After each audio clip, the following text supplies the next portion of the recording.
you want to be a geologist? Oh, that was it. Yeah, that's what it led to. So I was going to be a geologist, but because after that, all with me leg and what have you, I missed a year of school, and it was that time when you pick all your options. You know, when I got back, that all the decent ones had gone, so I had to do home economics and art, and that was it. So I thought, oh God, I can't do anything now, and so I became a civil servant. Right.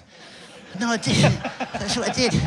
I was in the Department of Transport and Environment Dangerous Goods branch, and all I did was photocopy stuff, and that was it. It was really boring. Yeah. Then I got a job at a margarine factory. Then I was... No.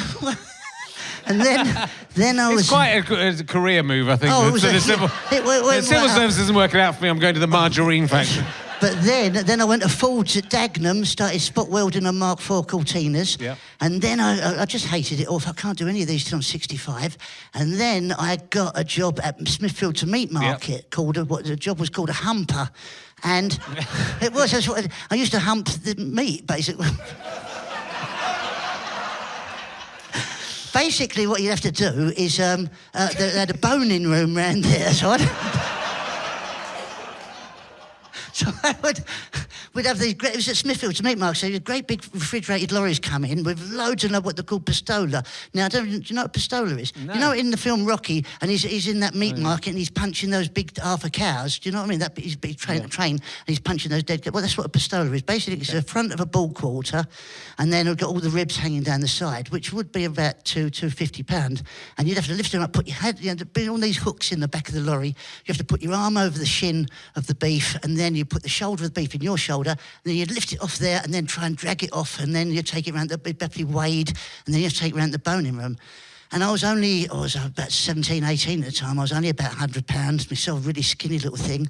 And these things were twice my weight, and invariably I'd always drop them on the floor. It was horrendous. And if you dropped it, the rule was, if you dropped it, you used to like to pick it up. Nobody else pick it up for you. And I remember that sometimes it would just literally completely flatten me. So I got it dragged it around to where the boning room was. I had to put it on this hook. And then I'd have to lift it up and put it on another hook where it'd be weighed. But it was so slippery, and then the boss of the company would be there, he'd be checking the weight of it all. And he kept saying, just put it up, come on, you wanker, put it up there. And I couldn't do it, and my hand slipped off the beef, like that. And that part of my hand punched him right in the eye, right? And it knocked him out, right? And he went down like a pistola. He was straight down. He went down for about a minute, and when he came to, he just got up and he went out, and he didn't say nothing. Everybody was laughing at first until I knocked him out. And then he came back and just gave me my wages for that week. He said, you've got to go, that's it. And I got the sack for that. But what I loved about it, well, my mum loved it, because I used to get a chicken at the end of the week and a big lump of beef. When I say lump of beef, it wasn't a bit of steak, it was like that. And it was great. And I used to have a fizzy, a Yamaha FS1E, it was a moped, right? It was great. I'd drive up the A13. On a Friday, I'd have my chicken in one bag, and I'd have my beef in the other bag on the handlebars like that, and I'd be balanced like that, down the A13. And I remembered it was unplucked as well. The chicken was all, had his legs, beaks, head, everything, it had the feathers on it. And I'd be like that. And one day I was trying to be balanced. It was pouring with rain. And somebody's wing mirror caught my chicken bag and knocked it off. I'm like, oh shit, I lost my chicken. My mum's going to go up the wall. And so all I had was the beef on that side. It was overbalanced me like that. Everybody's, oh no, I'm going to fall off with a £40 of beef on the side. And my mum's going to kill me. Anyway, everybody's bibbing me up down the A13. And when I got home, it'd fallen out the bag and it stuck on the mud guard. Right? And it looked like road. I'd been chased by a chicken all the way down the A13. So when I got home, I said, that's right, we just cut that bit off, but it smelt of petrol when we had it on Sunday. It was horrible. So after that, then I got a job at a holiday. I got divorced. I got married at 17. Right. I had 3 kids by the time I was 20. Bloody hell. And then I got divorced about 2 years later. It didn't really work out. I can't remember why, but it didn't. But I learned how to fiddle the electric meter. Did you ever do that? I saw you. Yeah, go and tell us about that. Well, it's not a lot to it. It was Bakelite. It just heat up a little needle over a candle and then push it in, right, and it melted it. And then you just get a hair clip, put that in, and it stopped the wheel going round. It was brilliant. Right. So that was one of the things I learned then. Everybody into that. And then I thought, I can't do this till I'm 65, fiddling the electric meter. So I've got a job at holiday camp calling bingo and refereeing wrestling. Yeah. No, I really did.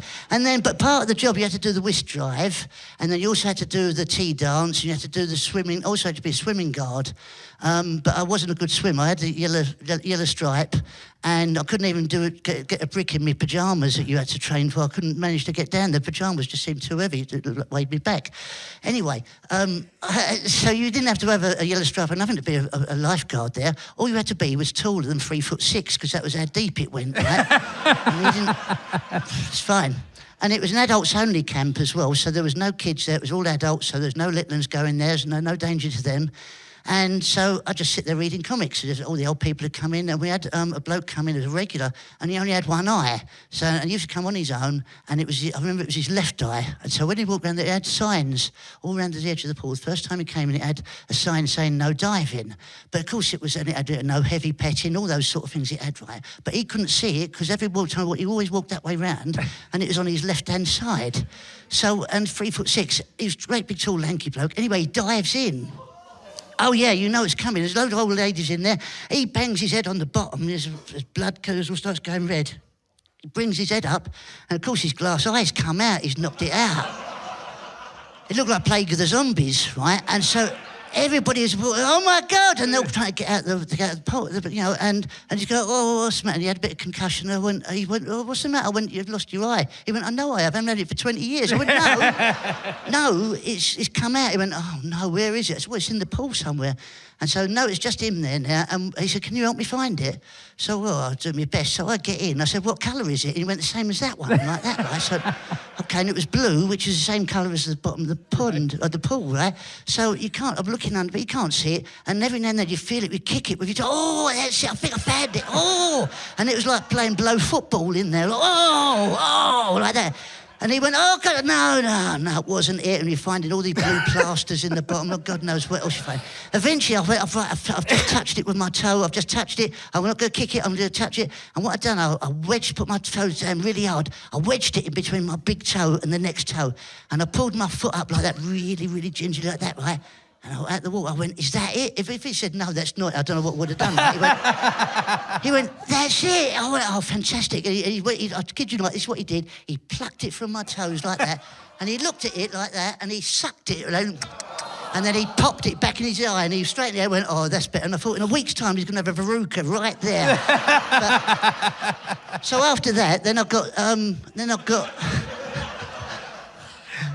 You were Prime Minister for a while after that, just jumping side now. What after that? After that, then somebody bet me, all the acts used to come round, all the cabaret acts for the holiday camp, and said, well, I bet you couldn't go on New Face. I bet you should, just as a bet, they said, just go for an audition on New Faces. There was an advert in the papers. Have you got any talent?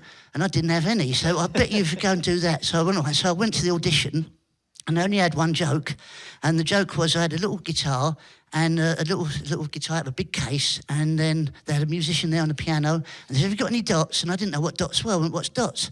And he went, what's music? So I haven't got any music. If you think of anything nice to play, you can play it.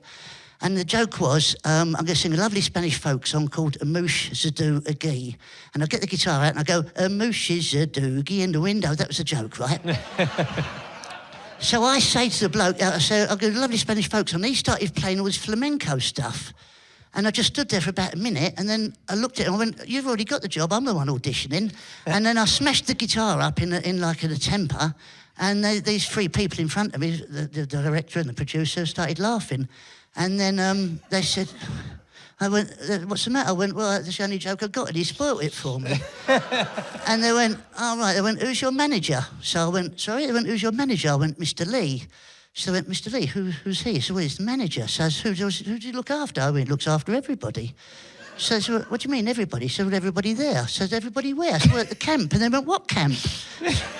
So at the camp where I'm a lifeguard. What do you mean you camp at a lifeguard? You're a lifeguard at a camp? I said, well, I do the wrestling as well. No, tell me who Mr. Lee is. Well, I just told you, he's Mr. Lee and he's the manager. So you're confusing us. Who is he? He's Mr. Lee. So where do you work? I said, well, I work at Warner's at Coulton, strangely enough, not that far away, in Lowestoft. And they went, well, could you come do the show? So I said, well, do what though? So just do what you did. So I haven't got an act. So they went, it don't matter, just go and do that. We've got a 30-piece orchestra to do that with. And I went on and I won it, and I didn't know what the bloody hell I was doing. And, and nothing's changed in the past 40 years, really. Did you have some Did Ken Dodd help you out? as well? Ken Dodd was, Ken was on the panel, Ken Dodd. And I'd seen Ken Dodd, my mum took me to see Ken Dodd when I was little. And you know, it's when you meet people, you meet your idols and you think, oh, you know, they're going to be really nice. And if they're not nice, it's a bit of a shock. You go, oh, no. And Ken was wonderful. I went into makeup and in the afternoon, you do your show. And all you had to do was 2.5 minutes.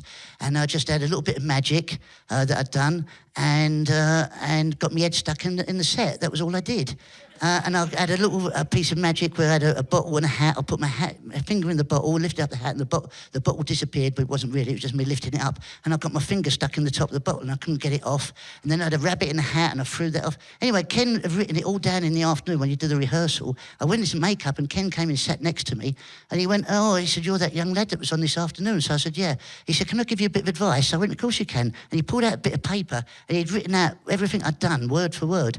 And he went, right, he said, when you do this, do that there, don't do that there, put that to the end because that's better than that. When you put the rabbit out the hat, don't throw it off, put it down your trousers, shake your leg, it'll come out the bottom, you get an extra laugh on that. If you do all that, son, tonight, you're going to win. So I went, all right then, Mr. Dodd, thank you. And I did what he said and I won. And it was just more luck than judgment, really. Yeah, I mean, you fucking hell. Yeah, it's... Is that a good fucking hell?